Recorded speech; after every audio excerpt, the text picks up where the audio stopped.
Scott Coker. Okay, I can take this off.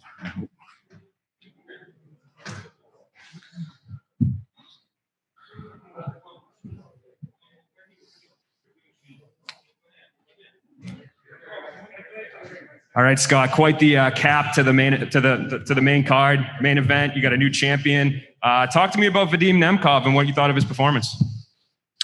You know, I'll tell you, it's that was one of the most explosive 2-round fights I've seen. It was at a very high level, and Nemkov really impressed me because Ryan Bader is a world-class athlete, world-class fighter. He's still a heavyweight champ, right? And he was coming in here, and it just didn't work out for him tonight.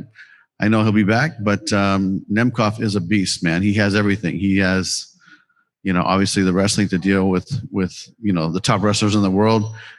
Great striking, great movement. I think the movement is the one that gave Ryan the hardest time was that movement because he kept circling out and basically they got into a real big throw down the first round. I think Ryan hit him a couple of good times going back and forth, but I think ultimately the speed is what hurt Ryan's efforts today. Yeah, absolutely. And coming into this fight, you talked about how you thought Bellator had the best 205-pound division. Now that you have that guy as champion, where do you stand on that? I mean, I just think that put an exclamation point at the end of my statement because, when John Jones moves up to a heavyweight, clearly, we have the best division. And, Nemkov had a great fight with Phil Davis and went to a decision. He beat Liam McGarry, clearly. But when I think about Phil Davis and Nemkov and Bader and, I think that with Corey Anderson on board now, I mean, we're going to have a fun time fighting these guys and getting some great fights out of them. And I still feel the same way that we have the best 205-pound light heavyweight division in MMA right now. And he mentioned when we asked him, what do you think's next? He mentioned, you got Machida and Davis, and he didn't think Corey could really cut the line. He didn't think that was fair. So for you, I mean, what do you think's next for him? Do you think Anderson could slide, or you think he has to win a fight in Bellator before he gets that? I'll tell you, that's something I could answer for you probably on Monday, because I always like to go back and talk to my team and get some feelings, and timing is an issue too, when he'll be ready to fight again and who's available at that time. But listen, I think that we have 5-6 people that I think that could get in there and really have some great fight offs and give him a test. But this is his night. It was very clear early on to me that this is going to be a good night for him, and it worked out. And Fedor's happy. I think that Nemkov's happy. The whole Russian team's happy, and it was a well-deserved victory for Nemkov. Yeah, and in the co-main event, Julia Budd, your former champion, picked up another win, bounced back. Do you think she's the number one contender right now? What were your thoughts on the performance and where she goes from here? Yeah, I mean, I think that she's definitely right in there, and she had a great win today against a tough girl. She was tough, man. She took a lot of shots, and I thought there after about a round and a half, I thought, this might be a tough night for Julia, but I think she turned it on. I think she saw the urgency there, and then she just turned it on and dominated. I think the last half of the second round, and then all the third round. So, it was a great win for her, and I'm sure she's going to gain some confidence from this. And we still have a lot of confidence in her that she can perform. But who she'll fight next, we're not sure right now. Just 2 more from me. Roy Nelson came over to you after his loss, and I think he said that he wants to fight Mitrione in a trilogy. After his last loss, you kind of mentioned you thought it might be time for him to retire. Do you want to bring him back for one more to kind of have a swan song, or are you just... Again, that's something that, I really want to go back and talk to my guys about that, because, they're in the trenches every day, and they should have some input with these guys and what's going to happen. But, we got to talk to Mitrione too and see if it's something he's even interested in, and then we'll make that decision. All right, last one from me. The other, when I talked to you the other day, you said that you were going to meet with Fedor and talk some business that night. How did it go? Yeah, I mean, it went great. I mean, he understands that we're going to probably fight maybe towards the end of the year, beginning of next year. He would like to fight in front of a crowd, to be honest. So we're going to see how things go with the COVID situation. And, the plan was always not to fight him here in the United States, to be honest. Although he did say he loves Chicago and then New York and then LA. But, he said he would like to fight in Europe and he would like to fight in his hometown. And so, we're exploring all the options. As you guys know, it's a difficult situation to travel right now, but, I think in time, we'll be able to put it together and we'll do it right. Mm-hmm. Scott, 3 very successful cards. I mean, are there any fighters? I'm sure Nemkov is one of them. Are there any fighters that really have stood out to you on any of these 3 cards? Yeah, I mean, listen, we have a great roster, and I thought Michael Chandler did a great job last week, and Benson. I mean, he's a tough kid too, and he got caught, and that's what it is. But it shows you how much power Michael has. I thought he was impressive. I thought Sergio Pettis had a great fight. And, to me, the way Julia kept pressuring her towards the end of the fight, I said, okay, she's really stepping up and showing us what she's got. And she's got a great team over there. But, like you said, besides Nemkov, but really tonight really was about Nemkov, right? So to me, it's like, I think this fight really puts a stamp on how great of a fighter this guy is, because like I said, Ryan Bader is, he's the real deal too. So, he looked great, and we're looking forward to putting in some great opportunities. And you brought up Michael Chandler. He's kind of been playing matchmaker on Twitter with some UFC guys. I mean, have you spoken with him at all? I think that we've been speaking to Michael for 5-6 months, and again, you guys, there is a business component to this relationship with every fighter, and it's just part of the business, right? And so, there has, at the end of the day, we're going to make some decisions based on sound statistics and, sound principles of what we need to do as a company. And, we would like to make a deal with Michael, but we'll see what happens. I mean, listen, he's a great kid. He's been great for Bellator. I think he's been here for 10, 12 years. I mean, he's had a great run. And we'd like to continue. It'd be great to have him stay and retire. But, it doesn't always work out. Free agency goes both ways, right? And so sometimes you win, with Corey Anderson, and sometimes you lose. It's like you don't know. So, but we're still in the game, and we'll see what happens. Someone you did just resign is Valerie Loureda. I mean, can you speak on that fight contract? And, I mean, how important was it to kind of lock her up for the future? I mean, what I really like about her was when we first, I don't want to say discovered her, or we're looking for more female fighters in the 125-pound weight class. She's a traditional martial artist. The father teaches Taekwondo. The daughter's trained. I mean, her sister trains, and she's I think she's got some kicking skills, and she got some punching skills. And what I really liked is that she is in the gym. She's training in MMA.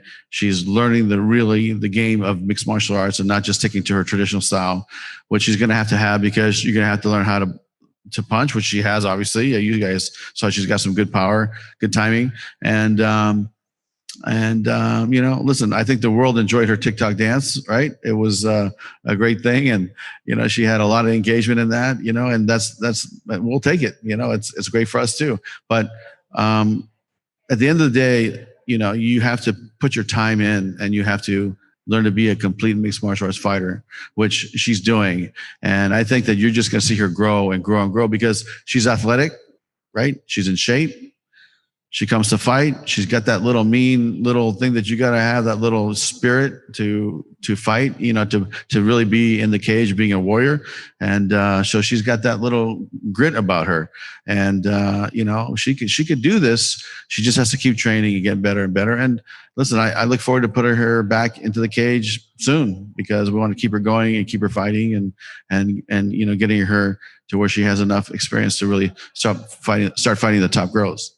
And last one for me, I mean, how happy are you with how smoothly things have run here at Mohegan Sun with Bellator? It is really amazing. And last 2 weeks ago last week on my staff call, I said, guys, I'm really proud of all you guys, because this is not our core business, if you think about it, right? Setting up an operation like this, arrange COVID testing, getting it back in 12 hours, testing all these athletes, running them through this, little gauntlet here. This is not our core business, and we really became a, we got into the COVID business. Let's put it that way, right? And so, coming from running a fight company and operations of a fight company and adapting to this scenario has been impressive to watch our guys really adapt, stay fluid, and get it done. Because I just told them, I said, look, this is like months ago. I said, there's all these protocols that we have to do. As a company, we have to do it. And our parent company is demanding us to do it too. So we are going to do this. And no one had any idea. Like, okay, what does that mean? And so as the directive came down, they started talking to the parent company about protocols and compliance issues. And then once we figured out this is it, I said, okay, guys, I don't know how you do it. I don't know if you guys got to hire more people, but professionals, find infectious disease doctors, you guys go figure it out. And then they did, and they have been very successful at it. So I'm very proud of them. All right, we'll take a couple of questions from the internet. First up is Kevin Varghese. Hey, Scott, great job running a string of events so far. How has it been from a president's perspective of running everything, getting everything set up for the first event and then just continuing and pushing through, especially with, COVID still being around? I'll tell you, it's just different, right? But we have to adapt and we have to stay fluid because right now this is the new normal. And do I think it's going to be like this for a long time? I mean, years? No. But do I think it's going to be like this for months? Maybe 6-8 months. I do think that, it's going to be a situation where we're going to have to deal with it. Listen, nobody wanted this to happen. It happened. And, we are dealing with it. And I think that we're doing a good job. And, the fights have been great. I've really enjoyed watching the fights.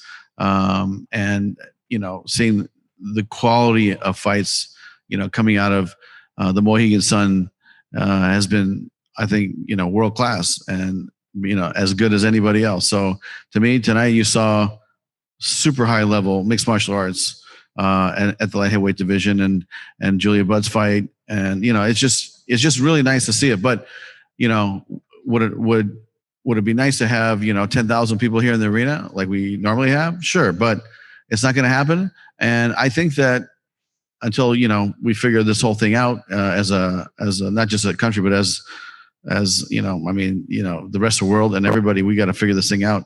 As they figure it out worldwide, we'll adapt and we'll be part of, how we set up the next future fights. And, if we can start doing audience of 25%, 50%, we'll do it. But, being here and, being involved and just seeing this event with no crowd, it's just a different feeling. But it is what it is. I'm just glad that we could, bring it to our fight fans and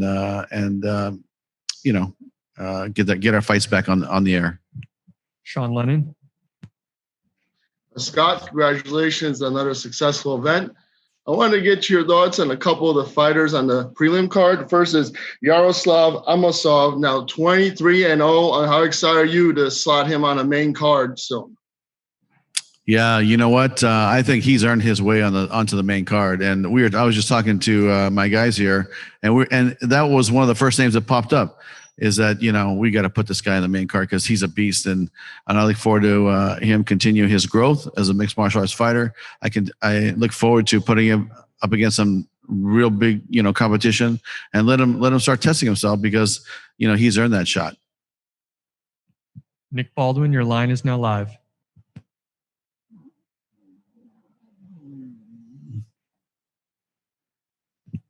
Nick, are you there?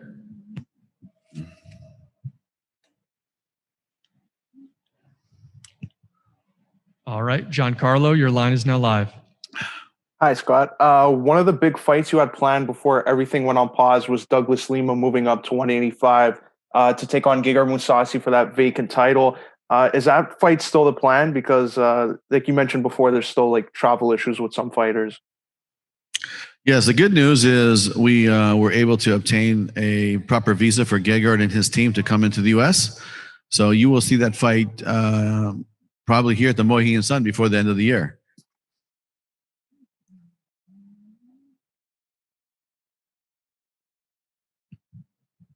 All right. Our next question comes from Randall Folks. Randall. Scott, you've had 3 great events at the Mohegan Sun since the pandemic started. You have 2 more lined up in 3 weeks. Do you plan on going to another venue in the near future, or is the Mohegan Sun your home for the foreseeable future? I mean, I think we're going to stay here. Everything is set up here. We have the production already set up. The trucks are here. The lighting's here. Everything just stays here. And as you probably know, we've been switching back and forth with Showtime Boxing. They use the same set, the same lights, the same cameras, the same set design. So I think that we'll be staying here until things change.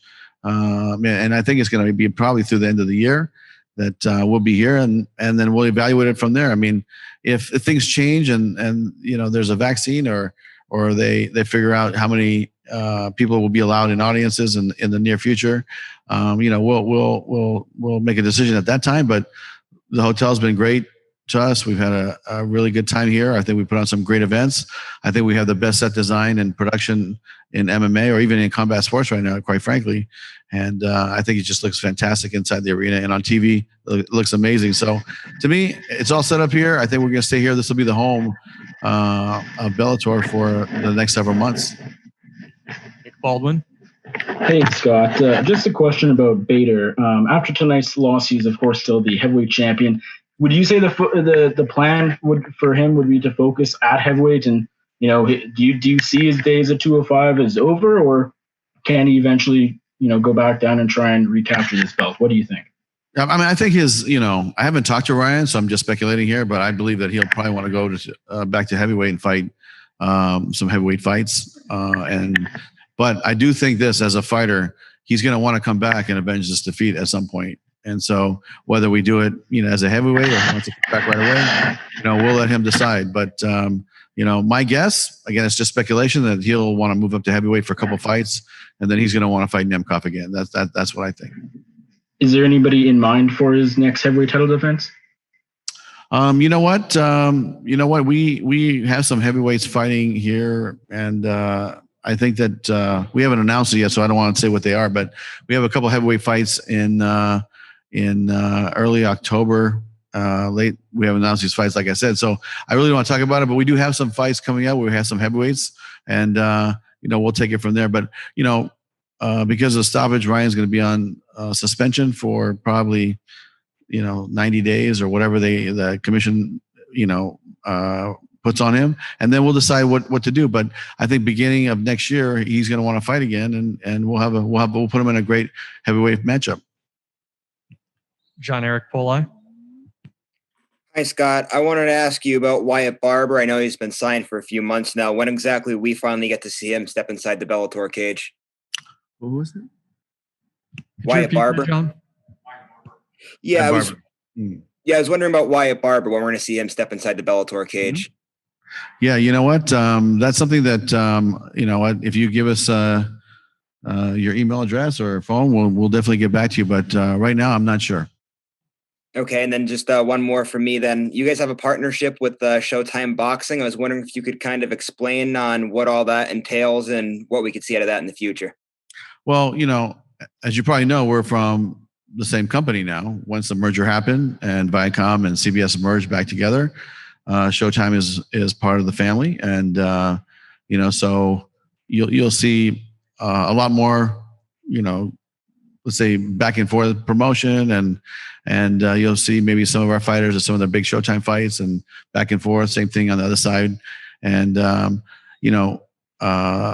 when we talk about production, we made a deal with Steven and said, hey, why don't you come to the Mohegan Sun and, let's work together. And I think it's worked out well, because for the last 3-4 weeks or 3 weeks since we started, every other week they've been doing boxing. And so, the setups here, and we worked it out and worked out the dates. But so there's a collaboration here, and I think that the collaboration will just get bigger and bigger as time goes. But it's a beginning, and it's, I did a lot of fights with those guys, and it's the same guys. And you know what? They are, excited that we're here and part of the family.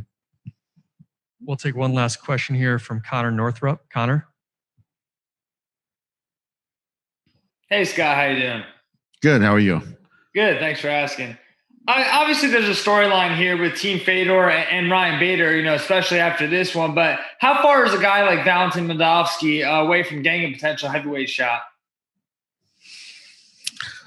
That's a good question. I mean, that's something that we'll sit down and map that out because right now we have some fights coming up in October that we're going to have some guys fight, and in the heavyweight division, and every fight is an elimination process. So for me, we still have Nemkov in the mix, and Moldavsky's in the mix, and Johnson's in the mix. There's we're going to start fighting these guys off, and then we'll have the winner come fight Ryan. So to me, a lot of that will depend on when Bader. Well, one, if Bader wants to defend his heavyweight belt, and then timing of when he could do it, and how we're going to put the other fights together. So that's a tricky one, but I think you'll see Ryan fight in the heavyweight division before the end of first quarter next year for sure. Thanks, Scott. Thank you. Thanks, guys. Thank you, Scott. Thank you, everyone, for joining us, and we look forward to seeing you at Bellator 245 and 246 in just a few weeks.